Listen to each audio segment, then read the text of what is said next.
The warship Eternal Resolve moved slowly through the dark space of the nebula. It was a massive ship, almost 2 kilometers long, carrying 2,000 soldiers toward a battle that many of them would not survive. The ship had been traveling for 3 weeks, and everyone on board knew where they were going. They were going to Hollow Point. Hollow Point was a fortress world. It sat at the edge of enemy territory like a giant fist made of rock and metal. For 6 years, the Galactic Coalition had tried to take it. 17 times they had attacked. 17 times they had failed. The walls of Hollow Point were made of stellar iron, a metal so strong that even the most powerful weapons could barely scratch it. Thousands of soldiers had died trying to break through those walls. Now the Eternal Resolve was carrying 2,000 more soldiers to try again. In the mess hall of the ship, soldiers from many different species sat together and ate their meals.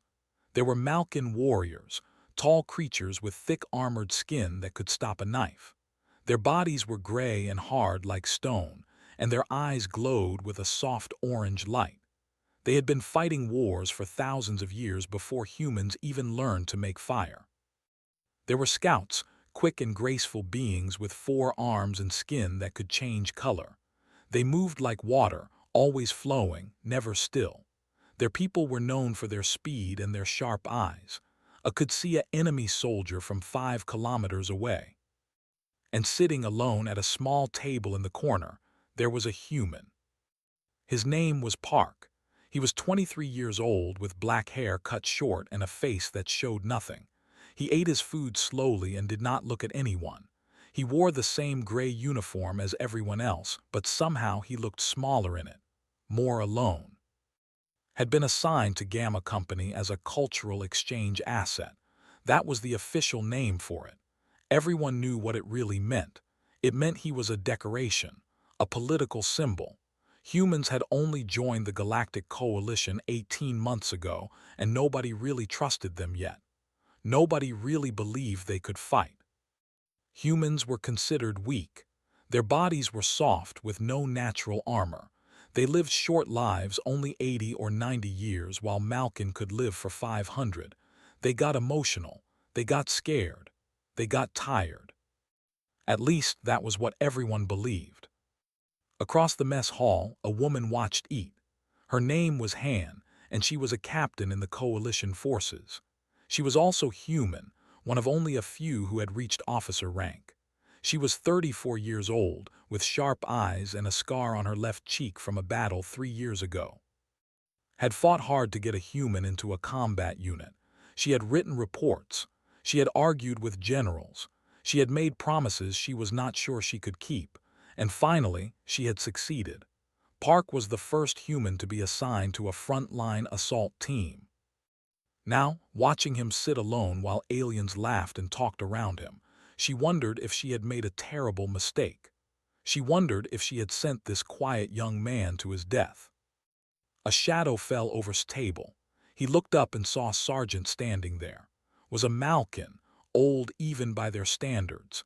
He had been fighting in wars for over 300 years. His armored skin was covered with scars, and one of his eyes had been replaced with a mechanical implant that glowed red in the dim light. Looked down at like a giant looking at an insect. "You are the human," said. His voice was deep and rough, like rocks grinding together. "Yes, Sergeant," replied. His voice was calm, quiet. "You understand what we are going to face at Hollow Point." "I have read the reports, Sergeant." Made a sound that might have been a laugh. "Reports. Let me tell you what the reports do not say, soft one. The walls of Hollow Point are made of compressed stellar iron. The main gate alone is 40 meters tall and 3 meters thick. Our plasma cutters, the best in the Coalition, take 6 hours to cut through 1 meter of that metal. 6 hours, while enemy soldiers shoot at us from above." Said nothing, he just listened. 17 assaults have failed, continued. I was there for 11 of them. I have watched good soldiers, strong soldiers, die against those walls. Malkin warriors with 100 years of experience. Scouts who could kill 10 enemies before breakfast. He leaned closer and his mechanical eye whirred as it focused on his face. And now they send me a human, a soft, fragile, short-lived human. Still said nothing.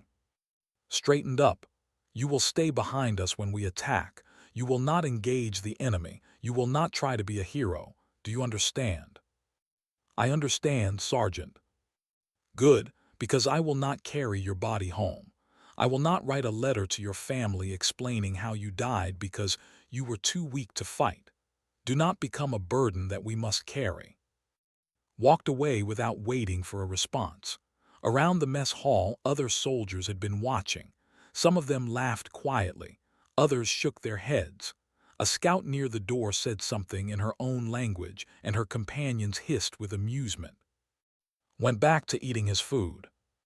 That night lay in his bunk and stared at the ceiling. The room was small and dark, lit only by a thin strip of emergency lighting near the door. He could hear the hum of the ship's engines through the walls, a constant low vibration that never stopped. He raised his hands and looked at them in the dim light. They were ordinary hands, average size, a few calluses on the palms from training, nothing special.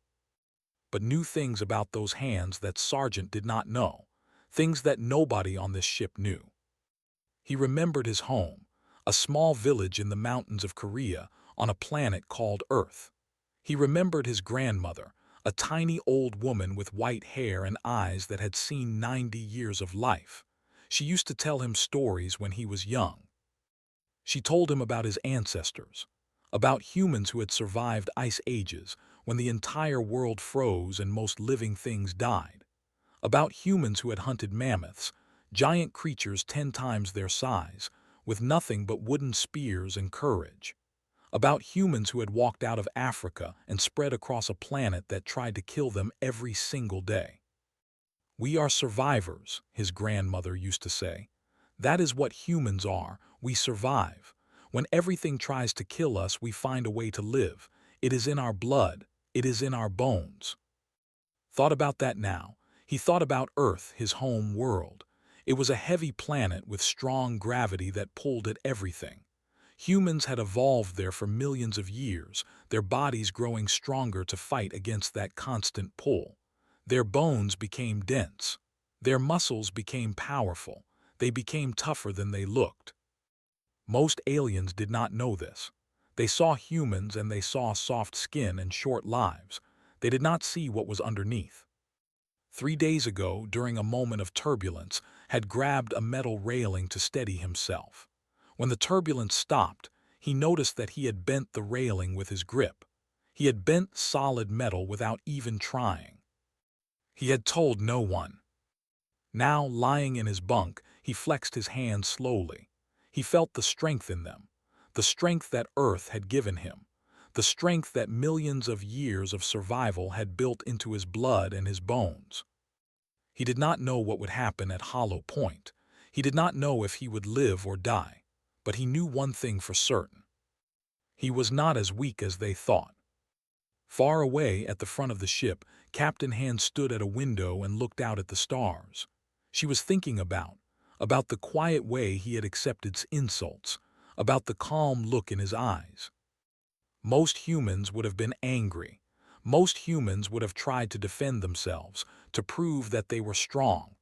But had just sat there and listened, like he knew something that did not know. Had Red's file. It said he was from a mountain village. It said he had scored average on most of his tests.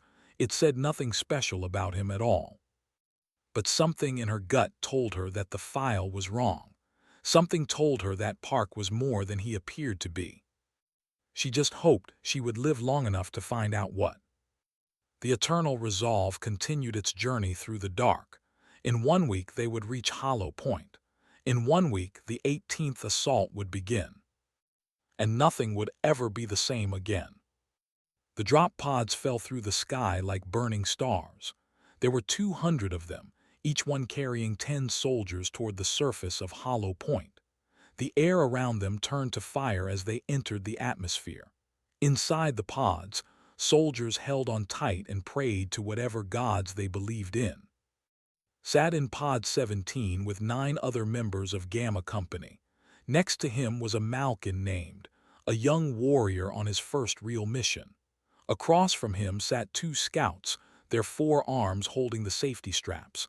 At the back of the pod was Lieutenant. Was human-like. He was 30 years old, thin and tall, with glasses that he wore even in combat because his eyes had never been fixed properly. He was not a fighter. He was a strategist, a thinker, one of the officers in the coalition. He had been placed in charge of because the generals thought it would be good for humans to work together. The pod shook violently as anti-aircraft fire exploded around them. Through the small window, could see bright flashes of light. He could see other pods being hit, turning into balls of flame and falling debris. Pod 9 is down, someone reported through the communication system. Pod 23 is down. Pod 31 is down. 12 pods were destroyed before they reached the ground. 120 soldiers died in those first few minutes, burned to ash before they could even fire a single shot. Pod 17 hit the ground hard. The impact threw everyone forward against their straps. Metal screamed as the pod slid across rocky terrain, finally coming to a stop at the edge of a crater. "Everyone out," shouted. "Move, move, move." The door blew open and soldiers poured out into the harsh light of Hollow Point. The planet's sun was too bright, making everything look washed out and colorless. The ground was gray rock and brown dust. In the distance, rising like a mountain made by hands instead of nature, was the fortress. It was massive. Walls 100 meters high surrounded a complex of buildings and towers. The metal was dark, almost black, and it seemed to absorb the light instead of reflecting it. Even from 2 kilometers away, could feel the weight of it, the impossibility of it.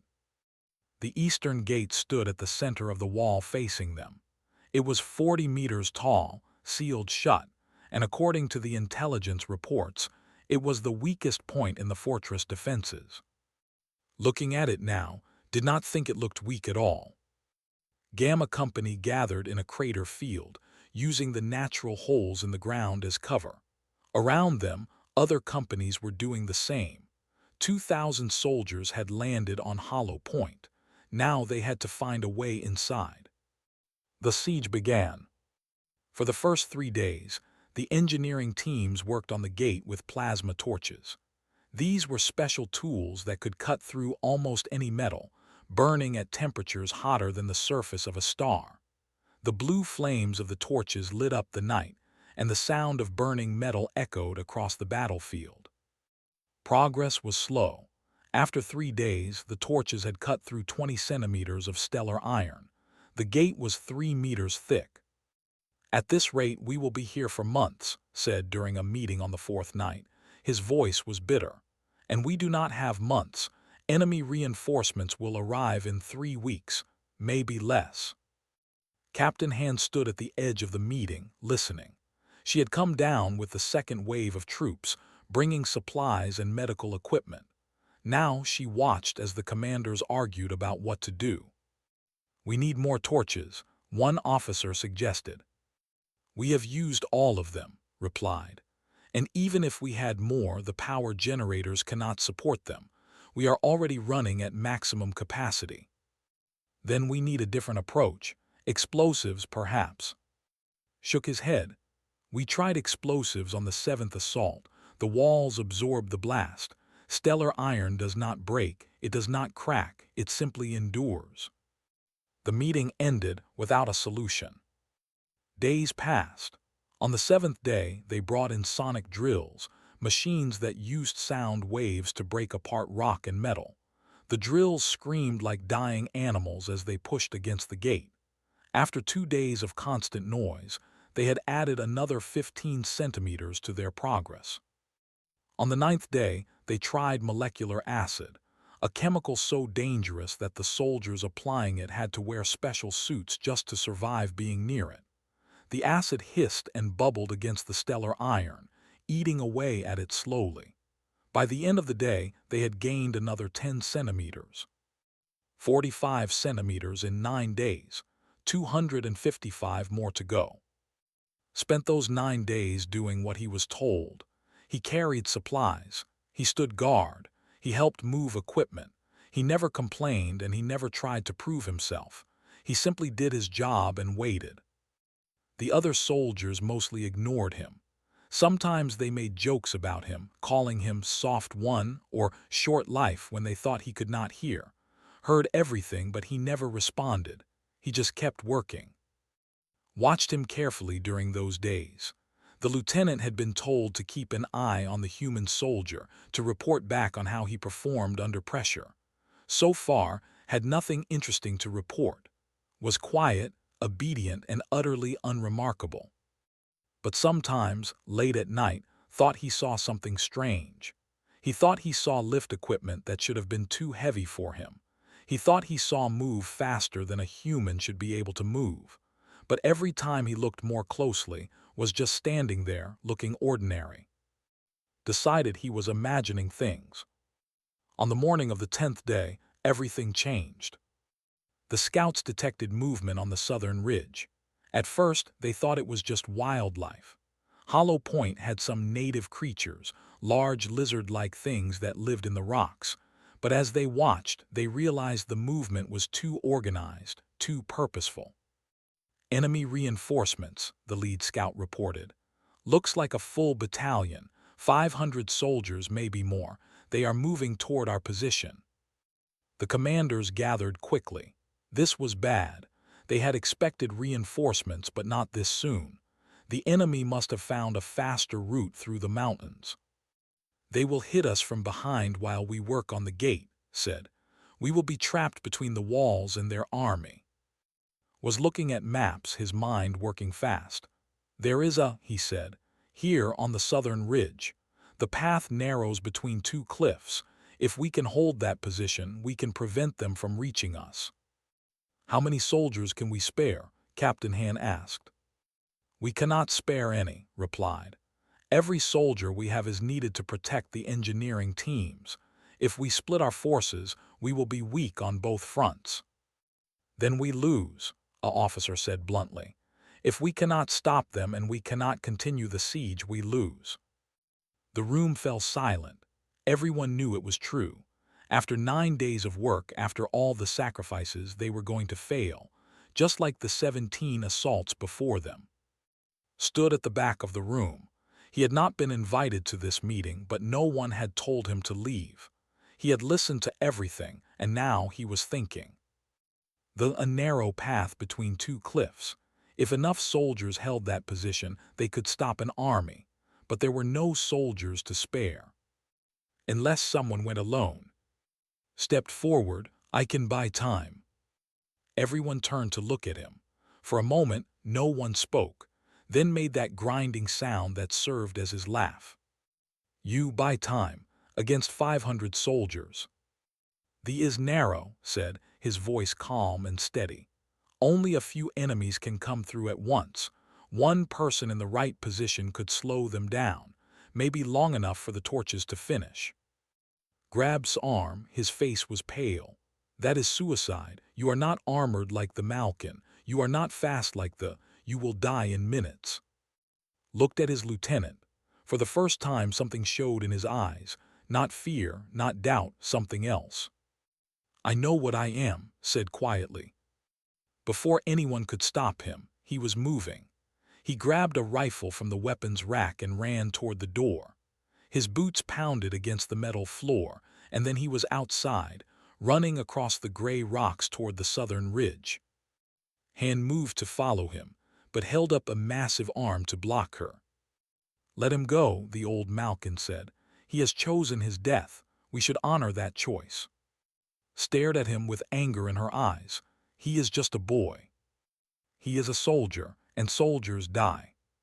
Stood frozen, still holding the maps in his hands. He watched through the window as figure grew smaller and smaller, running toward the ridge where 500 enemy soldiers were waiting. He thought about the strange things he had seen, the equipment that was too heavy, the movements that were too fast. He thought about how little he really knew about Park. Something was about to happen. He could feel it in his bones. Something that would change everything. His boots hit the gray rock with each step, sending up small clouds of dust. The southern ridge rose ahead of him, two dark cliffs standing like giant walls with a narrow gap between them. That was where the enemy would come. He could already hear them. The sound of marching feet, hundreds of them echoing off the stone walls of the mountains. The enemy was close. Reached thee and stopped. He was breathing hard, but not as hard as he should have been. His body felt strange, felt alive in a way he had not felt since leaving Earth. The gravity here was lighter than home. He had been holding himself back for weeks, moving slowly, pretending to be as weak as everyone expected him to be. Now there was no reason to pretend anymore. He looked at the rifle in his hands. It was a standard coalition weapon designed for average soldiers. It felt light, almost like a toy. He could use it. He was a good shot. But somehow, looking at the narrow gap where the enemy would appear, he knew that a rifle would not be enough. He dropped it. The first enemy soldiers came around the corner. There were 5 of them, scouts moving ahead of the main force. They were insect-like creatures with hard shells and mandibles like industrial cutting tools. Their bodies were covered in natural armor, thick plates of chitin that could stop most bullets. They carried plasma weapons, guns that shot bolts of superheated energy. When they saw, they stopped. For a long moment, no one moved. The scouts looked at the human standing alone in the. They saw his soft skin, his small body, his empty hands. One of them made a clicking sound that might have been laughter. "One soft one," the lead scout reported through his communication device. "No weapons visible, no armor, appears to be lost or confused." Behind him, more soldiers were arriving. 10, 20, 30. They crowded into the narrow space, all of them staring at the strange sight before them. The commander pushed his way to the front. He was bigger than the others, almost 3 meters tall, with mandibles that looked strong enough to cut through metal. His compound eyes reflected its image 1,000 times. "A human," the commander said. His voice was harsh, filled with clicking sounds. "I have heard of your species, weak, fragile, short-lived." He raised one of his clawed hands. "Kill it and proceed." 2 soldiers moved forward. Felt something wake up inside him. It was old, older than memory, older than thought. It was the thing that had kept humans alive through ice ages and famines and plagues. It was the thing that had let his ancestors hunt creatures 10 times their size. It was the survival instinct that millions of years of evolution had burned into every cell of his body. Time seemed to slow down. The first swung a clawed arm at his head, ducked under it, moving faster than he had ever moved in front of others. His fist came up in a tight arc, catching in the joint between its chest plates. The impact made a sound like a gunshot. The armor cracked. The soldier flew backward, crashing into 3 of his companions and knocking them all to the ground. For a moment, everything was silent. Then the second soldier attacked, bringing both arms down in a killing blow, stepped aside and drove his elbow into the creature's head. The helmet crushed inward. The skull beneath it crushed too. The dropped and did not move again. "What?" the commander started to say. Did not give him time to finish. He moved like a storm made of flesh and bone. His fist shattered the chest of one soldier. His foot broke the leg of another. Tried to shoot him with a plasma weapon and grabbed the gun and bent it in half with his bare hands before smashing it into its owner's face. The plasma bolt from another gun hit his arm. The pain was terrible, burning through skin and muscle, but did not stop. He could not stop. The survival instinct had taken over completely, turning him into something more than human, something ancient and terrible. He grabbed a soldier by the throat and lifted it off the ground. The creature weighed almost 200 kilograms. It felt like lifting a child. He threw the soldier into a group of others, scattering them like toys. Blood was running down his burned arm. His knuckles were split and bleeding. He did not care. He kept fighting. The commander finally recovered from his shock. He let out a screaming order and more soldiers rushed forward. They came in groups of 5 and 6, trying to overwhelm the human with numbers. It did not work. Broke spines. He tore limbs from bodies. He caught one soldier's head between his hands and crushed it like an egg. Each movement was perfect, efficient, powered by strength that should not exist in a human body. But it did exist. It was the strength of Earth. Earth with its heavy gravity that pulled at everything. Earth, where humans had evolved for millions of years, their bodies growing denser and stronger with each generation. Earth, the death world that had created the most dangerous species in the galaxy.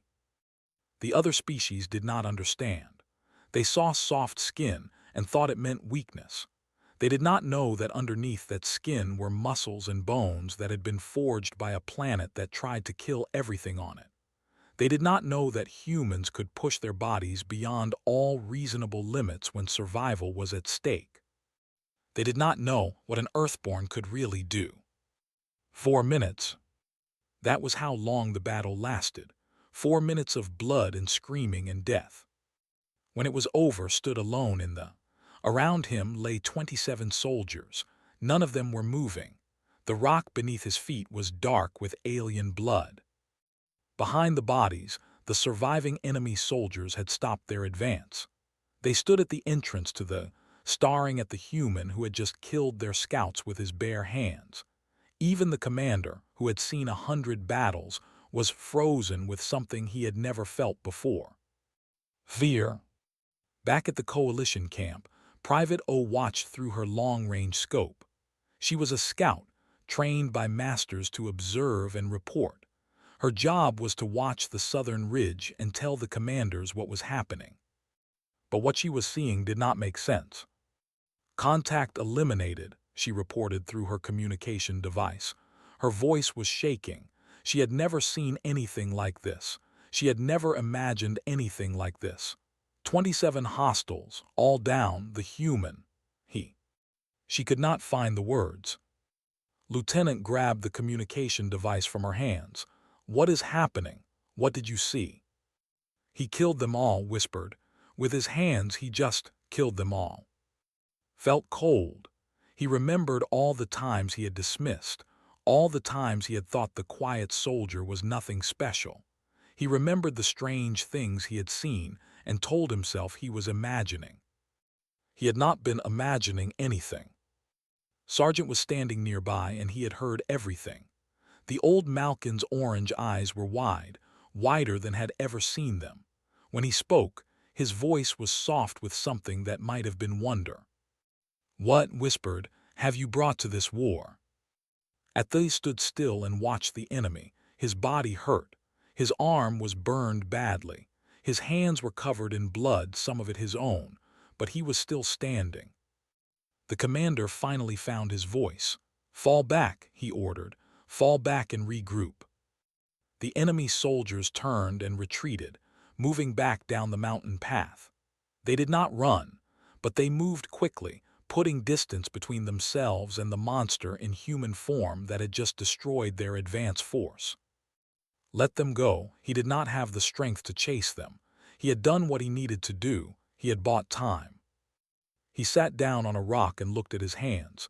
They were shaking now. The survival instinct was fading, leaving behind only pain and exhaustion. But also something else, something that felt like satisfaction. He had shown them. He had shown all of them what a human could do. Hours later, when medical teams finally reached they found still sitting there. He was pale from blood loss and barely conscious, but he was alive. And around him, 27 enemy soldiers lay dead. The story spread through the camp like fire. By nightfall, every soldier in the coalition force had heard about the human who had held the alone, the human who had killed almost 30 with nothing but his hands, the human who had done the impossible. They did not know what to call him. They did not have a word for what he was.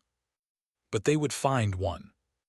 Lay on a bed with his arm wrapped in regenerative bandages, a special material that helped wounds heal faster. The doctors had told him he was lucky. The plasma burn had gone deep, almost to the bone, but somehow his body was already healing at a rate they had never seen before. They did not understand. They could not understand. Human bodies were not like other species. They could adapt. They could recover. They could survive things that should kill them. That was what Earth had taught humanity, over millions of years of evolution on a planet that wanted them dead. Outside the tent could hear voices. Soldiers were talking about him. Some of them did not believe the stories.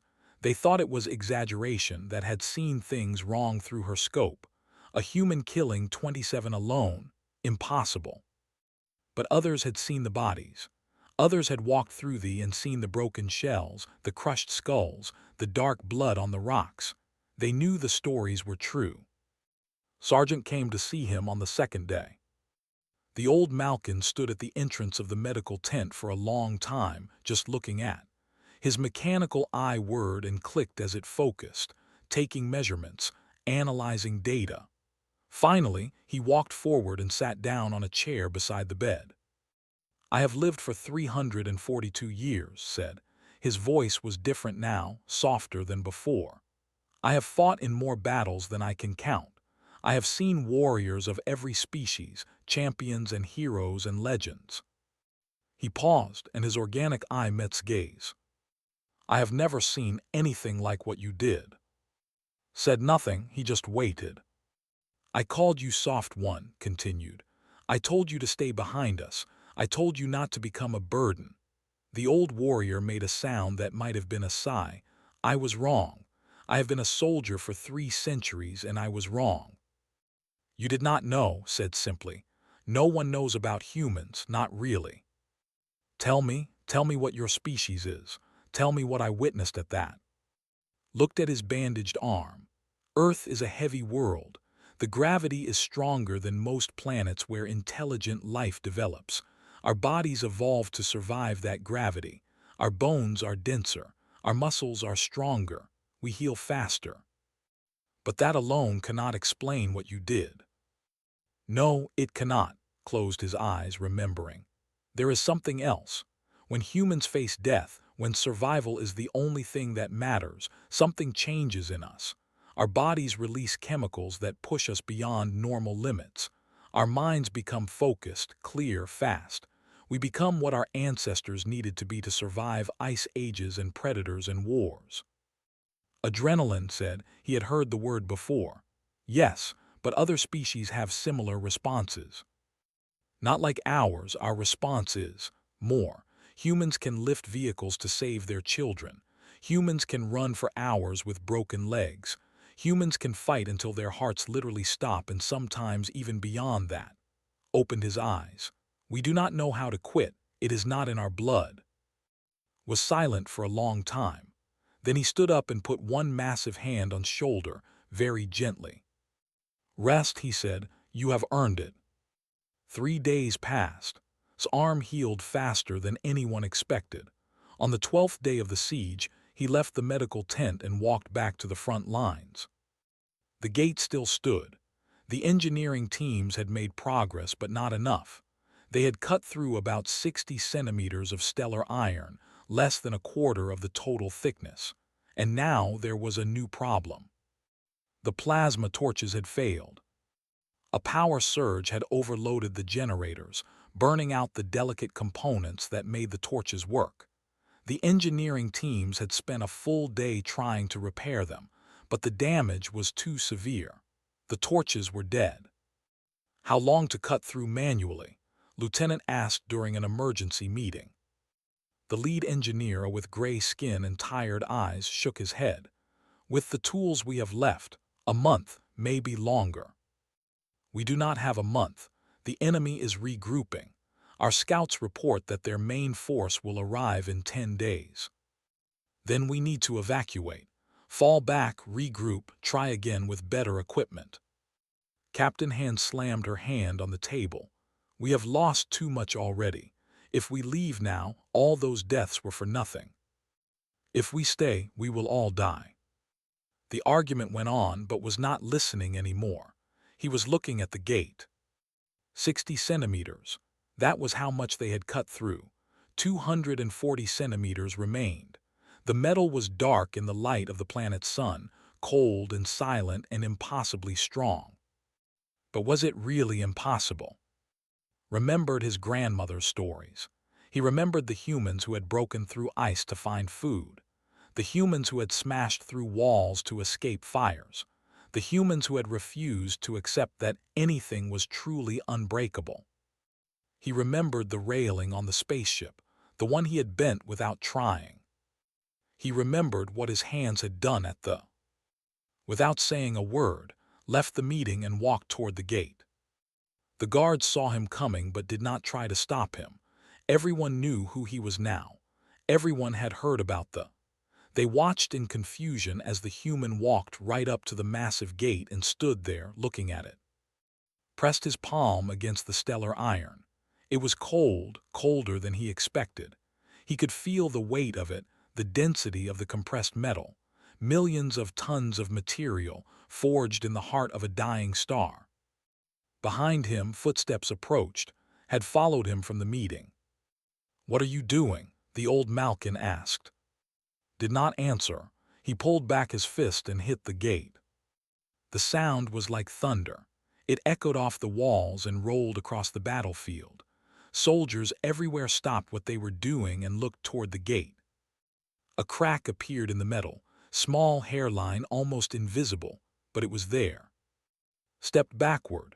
His mechanical eye was making rapid clicking sounds, taking measurements, comparing data, trying to understand what it was seeing. "That is impossible," he whispered. "Hit the gate again." The crack widened. More cracks appeared around it, spreading outward like the web of a spider. Word spread through the camp. Soldiers came running from every direction, gathering to watch. They saw the human, small and bandaged, standing in front of the massive gate. They saw him hitting it with his bare fists. They saw the cracks appearing in metal that had resisted plasma torches and sonic drills and molecular acid.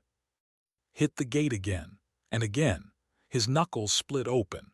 Blood ran down his hands and left red marks on the dark metal. The pain was incredible, worse than anything he had ever felt. He did not stop. He thought about his grandmother. He thought about Earth. He thought about all the humans who had ever faced something that seemed impossible and had refused to accept defeat. He screamed, not in pain but in defiance, in rage, in the pure determination that had kept his species alive through everything the universe had thrown at them. The cracks spread. They grew deeper, wider. The stellar iron groaned, a sound that no one had ever heard before. The unbreakable metal was breaking. Captain Han pushed through the crowd and stopped beside. Her eyes were wide with disbelief. "Is this real?" she asked. "Is this actually happening?" Did not answer. He was watching with an expression that might have been reverence. Hit the gate again. He felt bones break in his hand, felt them shift and grind against each other. His body screamed at him to stop, to rest, to give up. He did not listen. He hit the gate again. 40 blows. His hands were ruined, covered in blood and broken bones. The regenerative bandages on his arm had torn away, revealing pink new skin that was immediately covered in dust and sweat. 45 blows. The cracks had spread across the entire surface of the gate. The metal was groaning constantly now, the sound of something massive that was about to give way. 47 blows. The gate split open. It did not fall. It did not explode. It simply cracked apart down the middle, the two halves separating just enough to let light through, just enough to create a gap that a soldier could walk through. Fell to his knees. Behind him, the entire coalition force was silent. 2,000 soldiers from a dozen different species stood in complete stillness, staring at what they had just witnessed. Then someone spoke. It might have been it might have been Captain Han. A single word. Earthborn. The word spread like fire. It passed from soldier to soldier, voice to voice, until everyone was saying it. Not an insult this time, Not a joke, a title, a name. Earthborn, the thing that humans were, the thing that the galaxy had never understood until now. Knelt in front of the broken gate, his ruined hands lying in his lap. He was barely conscious, barely alive. But he heard the word, and somehow, through the pain and exhaustion, he smiled. They finally understood. Captain Han was the first to reach him. She knelt beside him and put her hand on his shoulder. "You did it," she said. Her voice was shaking. "You actually did it." "I told you," whispered. "Humans do not know how to quit." Then he passed out. Behind him, the broken gate stood open, and beyond it, the fortress of Hollow Point waited to be conquered. The enemy, who had defended this place for 6 years, who had broken 17 coalition assaults, who had believed their walls were unbreakable, surrendered without a real fight. They had seen what came through the gate. They had heard the stories that spread like wildfire through the fortress. A human had broken through stellar iron with his bare hands. A creature from a species they had dismissed as weak and soft had done something that their best weapons could not do. If the coalition had soldiers like that, what chance did the defenders have? The commander who had survived was the first to surrender. He walked out through the broken gate with his weapons held above his head, his compound eyes searching the coalition soldiers until he found what he was looking for. The human, the one called Earthborn, was in the medical tent, unconscious, but Lieutenant was there and walked directly to him. "You are human," the commander said. It was not a question. Nodded. He was still trying to process everything that had happened. 3 weeks ago, he had been embarrassed to have a human under his command. Now he was standing in a conquered fortress, and that human was the reason they had won. "The one who fought at the one who broke the gate, is he your warrior king, your champion?" "No, he is just a soldier, a private, the lowest rank." The commander was silent for a moment. Then he made a clicking sound that might have been bitter laughter. "Your lowest soldier did what our greatest defenses could not stop. What are your higher soldiers like?" Did not have an answer for that. The news reached Coalition High Command within hours. Within a day, it had spread to every military base in Coalition space. Within a week, the entire galaxy knew the story. The human who cracked the gate. Medical teams came to examine. Scientists came to study him. Intelligence officers came to question him. Everyone wanted to understand what had happened, what humans really were, what this meant for the future of the war. Answered their questions as best he could. He told them about Earth's gravity. He told them about human evolution. He told them about the survival instincts that his species had developed over millions of years. Most of them did not believe him at first. The numbers did not seem to add up. How could slightly denser bones and slightly stronger muscles account for what they had seen? Then the scientists did their tests. They measured bone density, his muscle fiber composition, his pain tolerance, his adrenaline production. They compared the results to baseline measurements from before the battle. The results were clear. Was not a special human. His measurements were well within the normal range for his species. He was not a mutant or an experiment. He was just a regular person from Earth. And that was what terrified them. If a regular human could do what had done, what could humans accomplish when they truly trained for war? What could an army of humans achieve? Captain Han came to see on the 3rd day after the battle. His hands were still healing, wrapped in advanced regenerative material that was helping his bones knit back together.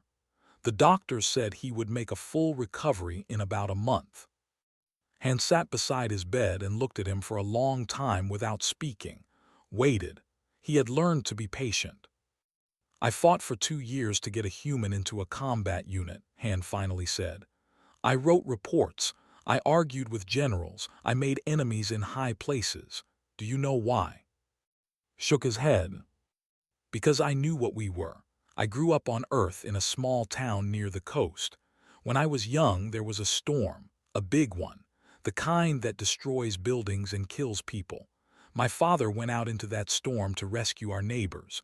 He was not a soldier. He was not special.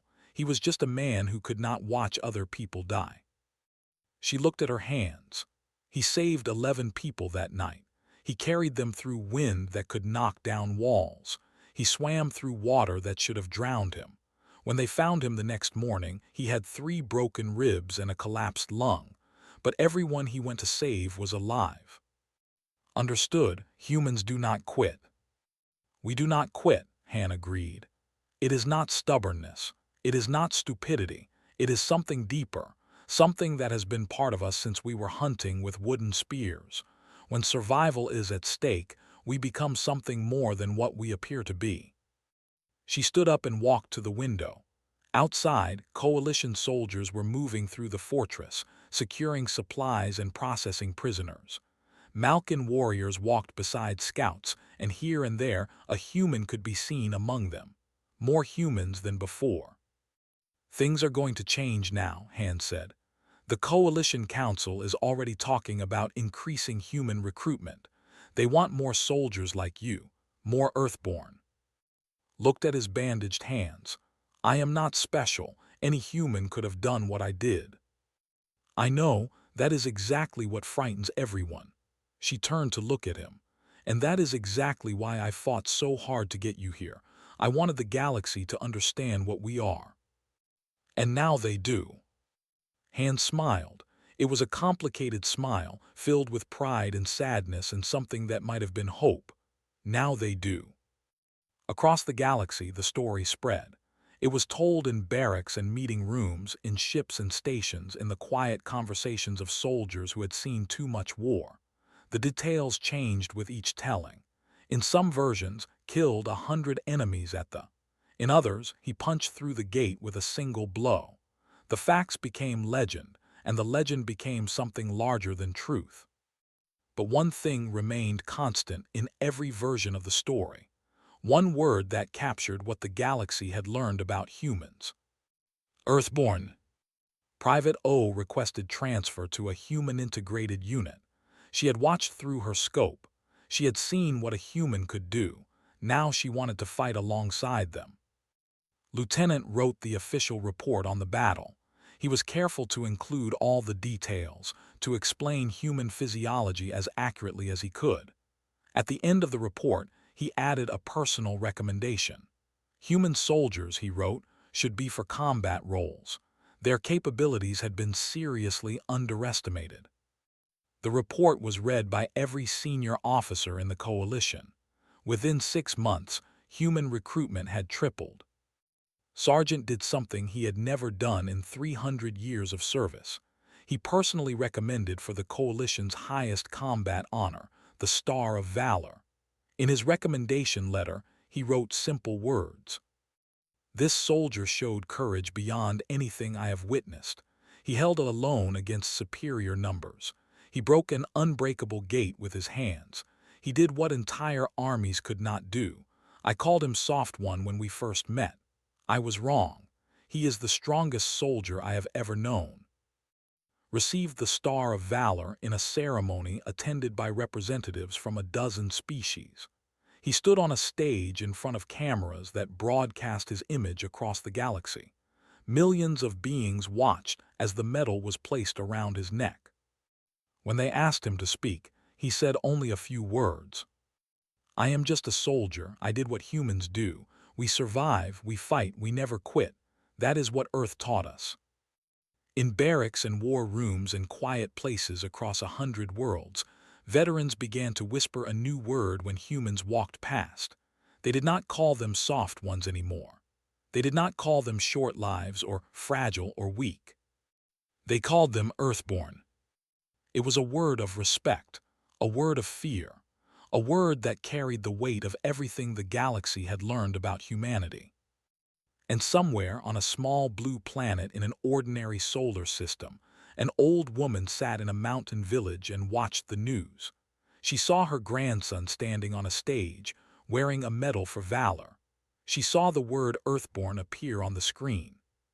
She smiled and nodded. "I told you," she said to no one in particular. "We are survivors. It is in our blood." The wind blew through the mountains of Earth, the same wind that had blown for millions of years, shaping a species that would one day reach the stars. The same wind that had taught humanity to never, ever quit. And across the galaxy, in the quiet darkness between stars, soldiers of every species looked at humans with new eyes. They remembered the story of the fortress gate. They remembered the word that had spread like fire. Earthborn. Not fragile, not short-lived, not weak. Survivors. The legend had begun, and it would only grow from here.